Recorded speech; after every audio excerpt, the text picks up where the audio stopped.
Hi friends, आप सभी कैसे हो। आशा करता हूं कि आप सभी अच्छे होंगे। आपका हमारे चैनल वीके जाटोल क्लासेस में स्वागत है। आज के इस वीडियो में हम 6 जनवरी 2026 के मुख्य करंट अफेयर्स और उसके एक्सप्लेन के बारे में चर्चा करेंगे। प्रश्न नंबर 1, हाल ही में भारत और किस देश के बीच संयुक्त सैन्य अभ्यास डेजर्ट साइक्लोन 2 का समापन हुआ है? ए सऊदी अरब, बी ओमान, सी कतर, डी यूएई। दोस्तों, आपका सही answer option number D UAE होगा। भारत और यूएई के बीच संयुक्त सैन्य अभ्यास डेजर्ट साइक्लोन 2 का समापन हो गया है। आयोजन: यह अभ्यास 18 से 30 दिसंबर 2025 तक अबू धाबी के अल हमरा ट्रेनिंग सिटी में आयोजित किया गया। मुख्य फोकस: इसका मुख्य उद्देश्य शहरी युद्ध, अर्बन वॉरफेयर और आतंकवाद विरोधी तकनीकों में महारत हासिल करना था। खास ट्रेनिंग: सैनिकों ने घनी आबादी वाले इलाकों में ऑपरेशन, इमारतों की क्लियरेंस, आईडी के प्रति जागरूकता और घायलों को निकालने कैजुअल्टी इवैक्यूएशन का गहन अभ्यास किया। सैनिकों की भागीदारी: भारत की ओर से मैकेनाइज्ड इन्फेंट्री रेजिमेंट के 45 जवानों और यूएई की 53 मैकेनाइज्ड इन्फेंट्री बटालियन ने इसमें हिस्सा लिया। महत्व: यह अभ्यास संयुक्त राष्ट्र यूएन के शांति मिशनों और सुरक्षा अभियानों के दौरान दोनों सेनाओं के बीच आपसी तालमेल, इंटरऑपरेबिलिटी और भरोसे को बढ़ाने के लिए किया गया। इस सफल अभ्यास ने भारत और यूएई के बीच रणनीतिक और रक्षा संबंधों को एक नई मजबूती दी है। प्रश्न नंबर 2, हाल ही में भारत ने किस देश को पीछे छोड़कर दुनिया की चौथी सबसे बड़ी अर्थव्यवस्था बन गया है? ए चीन, B Germany, C Japan, D America. दोस्तों, आपका सही answer option number C Japan होगा। बड़ी उपलब्धि: भारत ने जापान को पछाड़कर दुनिया की चौथी सबसे बड़ी अर्थव्यवस्था बनने का गौरव हासिल कर लिया है। जीडीपी का आंकड़ा: वर्तमान में भारत की जीडीपी 4.18 ट्रिलियन अमेरिकी डॉलर तक पहुंच गई है। तेज रफ्तार: वित्त वर्ष 2025-26 की दूसरी तिमाही में भारत की जीडीपी ग्रोथ 8.2% रही, जो पिछले 6 तिमाहियों में सबसे तेज है। अगला लक्ष्य 2030 अनुमान है कि 2030 तक भारत जर्मनी को भी पीछे छोड़ देगा और 7.3 ट्रिलियन डॉलर की जीडीपी के साथ दुनिया की तीसरी सबसे बड़ी आर्थिक महाशक्ति बन जाएगा।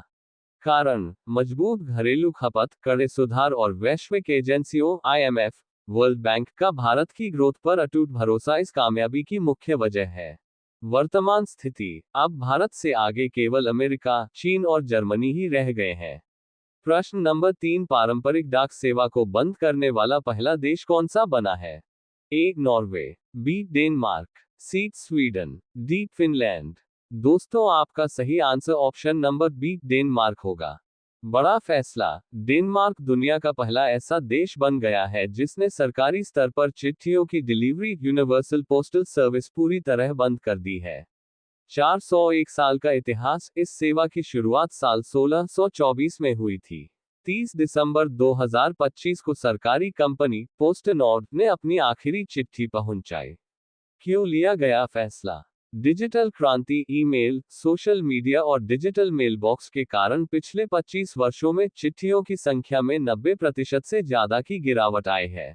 साथ ही कंपनी को भारी वित्तीय नुकसान भी हो रहा था। अब क्या होगा? सरकारी कंपनी अब केवल पार्सल और ई-कॉमर्स डिलीवरी पर ध्यान देगी। हालांकि अगर किसी को चिट्ठी भेजनी है तो वह निजी कुरियर कंपनियों जैसे डीएओ की मदद ले सकता है, लेकिन इसके लिए बाजार दर पर भुगतान करना होगा। यह फैसला बदलती दुनिया और डिजिटल होते समाज का एक बड़ा प्रतीक है। 401 साल पुराने एक दौर का अंत हो गया है। प्रश्न नंबर 4, दिल्ली सरकार ने एआई आधारित शिकायत निवारण प्रणाली किस संस्थान के सहयोग से शुरू करने की घोषणा की है? A IIT Delhi, B IIT Bombay, C IIT Kanpur, D IIT Madras. दोस्तों, आपका सही answer option number C IIT Kanpur होगा। बड़ी घोषणा: दिल्ली सरकार ने सार्वजनिक शिकायतों के तेजी से समाधान के लिए आईआईटी कानपुर के साथ हाथ मिलाया है। क्या है ये सिस्टम? इसका नाम intelligent grievance monitoring system (IGMS) है। यह एआई और मशीन लर्निंग पर आधारित एक एकीकृत इंटीग्रेटेड प्लेटफॉर्म होगा। क्यों पड़ी जरूरत? अभी दिल्ली के नागरिक अलग अलग पोर्टल्स जैसे पीजीएमएस, एलजी लिस्टनिंग पोस्ट पर शिकायत करते हैं, जिससे समाधान में देरी और डेटा का दोहराव होता था।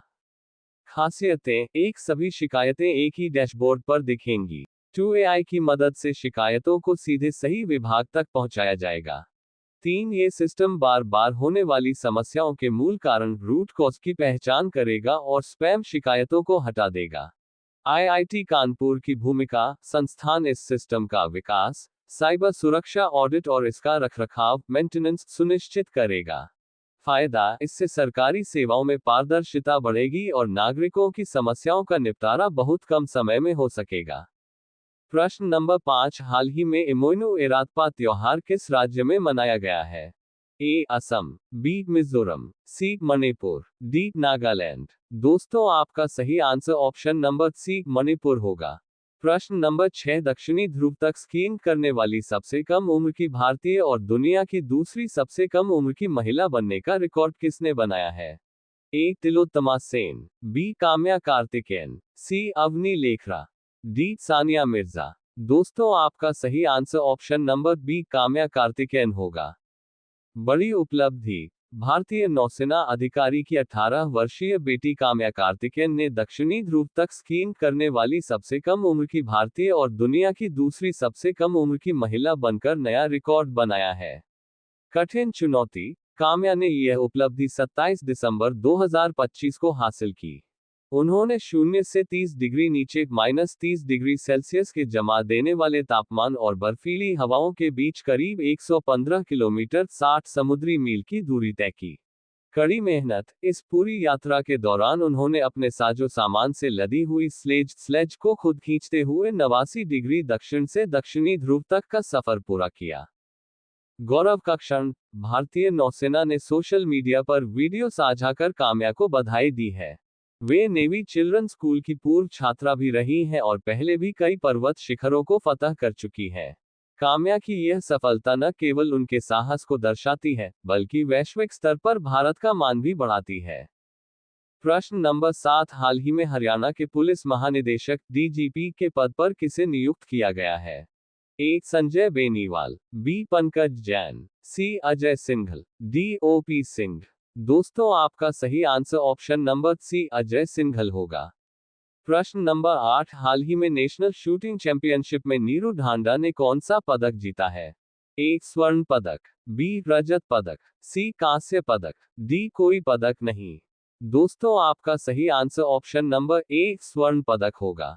प्रश्न नंबर 9, हाल ही में किस देश ने 1 जनवरी 2026 से भारतीय निर्यात पर 100% टैरिफ हटाकर उसे ड्यूटी फ्री कर दिया है? A. Japan, B. Canada, C. Britain, D. Australia. दोस्तों, आपका सही answer option number D Australia होगा। ऐतिहासिक समझौता: भारत और ऑस्ट्रेलिया के बीच हुए व्यापार समझौते ACTA के तहत 1 जनवरी 2026 से ऑस्ट्रेलिया भारतीय सामानों की सभी 100% टैरिफ लाइनों पर आयात शुल्क इंपोर्ट ड्यूटी खत्म कर देगा। किसे होगा फायदा? अब तक 96% सामान ड्यूटी फ्री था, लेकिन अब बाकी बचा 4% सामान भी बिना किसी टैक्स के ऑस्ट्रेलिया बिकेगा। इससे टेक्सटाइल, चमड़ा, जेम्स एंड ज्वेलरी, फार्मा और कृषि उत्पाद जैसे मसाले और मछली के निर्यात में भारी उछाल आएगा। ट्रंप को जवाब: अमेरिकी राष्ट्रपति डोनाल्ड ट्रंप द्वारा भारतीय सामानों पर लगाए गए 50% टैरिफ के बाद मोदी सरकार की यह FTA रणनीति भारत के लिए एक बड़ा सुरक्षा कवच मानी जा रही है। बाजार का विस्तार: ऑस्ट्रेलिया के अलावा भारत ने न्यूजीलैंड और ओमान के साथ भी जीरो ड्यूटी समझौते किए हैं, जिससे भारतीय निर्यातकों के लिए नए वैश्विक बाजार खुल गए हैं। इस कदम से न केवल भारत का निर्यात बढ़ेगा, बल्कि मेक इन इंडिया को भी नई मजबूती मिलेगी। विशेषज्ञों का मानना है कि इससे 2030 तक भारत $2 ट्रिलियन के निर्यात लक्ष्य को हासिल कर सकेगा। प्रश्न नंबर 10, महिला T20 अंतर्राष्ट्रीय क्रिकेट में सबसे अधिक विकेट लेने वाली गेंदबाज कौन बनी है? A. Jhulan Goswami, B. Poonam Yadav, C. Megan Schutt, D. Deepti Sharma. दोस्तों, आपका सही answer option number D Deepti Sharma होगा। ऐतिहासिक उपलब्धि: भारतीय ऑलराउंडर दीप्ति शर्मा ने महिला T20 अंतर्राष्ट्रीय क्रिकेट में इतिहास रच दिया है। वे अब महिला T20I में सर्वाधिक विकेट 152 लेने वाली दुनिया की पहली गेंदबाज बन गई हैं। किसका रिकॉर्ड तोड़ा? दीप्ति ने ऑस्ट्रेलिया की मेगन शुट 151 विकेट का रिकॉर्ड पीछे छोड़ते हुए ये मुकाम हासिल किया। मैच की जानकारी, उन्होंने ये रिकॉर्ड श्रीलंका के खिलाफ 5वें T20 मैच में नीलाक्षिका सिल्वा का विकेट लेकर बनाया। इसी के साथ भारत ने श्रीलंका को सीरीज में 5-0 से क्लीन स्वीप भी किया। शानदार ऑलराउंडर दीप्ति सिर्फ गेंदबाजी ही नहीं, बल्कि 1000 रन और 150 विकेट का डबल पूरा करने वाली दुनिया की पहली क्रिकेटर महिला और पुरुष दोनों में बन गई हैं। रैंकिंग में दबदबा, वर्तमान में दीप्ति शर्मा आईसीसी महिला T20I ऑलराउंडर रैंकिंग में भी नंबर 1 स्थान पर काबिज है। अब ये प्रश्न आप लोगों के लिए, आप सभी लोग इसका आंसर कमेंट बॉक्स में जरूर बताएं। भारतीय कृत्रिम बुद्धिमत्ता अनुसंधान संगठन IAIRO की स्थापना कहाँ की जाएगी? A. Bengaluru, B. Hyderabad, C. Pune, D. Gandhinagar. Last video के प्रश्न का आंसर हमने आपसे पूछा है कि 2026 में किस व्यक्ति को इजरायल का सर्वोच्च नागरिक सम्मान, इजरायल प्राइज, दिए जाने की घोषणा की गई है? A. Narendra Modi, B. Donald Trump, C. Vladimir Putin, D. Emmanuel macro. दोस्तों, आपका सही answer option number B. Donald Trump होगा। यदि दोस्तों आपको हमारा यह वीडियो अच्छा लगा हो तो वीडियो को लाइक शेयर जरूर करें, साथ ही हमारे चैनल वीके जाटोल क्लासेस को सब्सक्राइब जरूर करें ताकि हमारे चैनल पर अपलोड होने वाली प्रत्येक वीडियो का नोटिफिकेशन आप तक तुरंत पहुंच सके।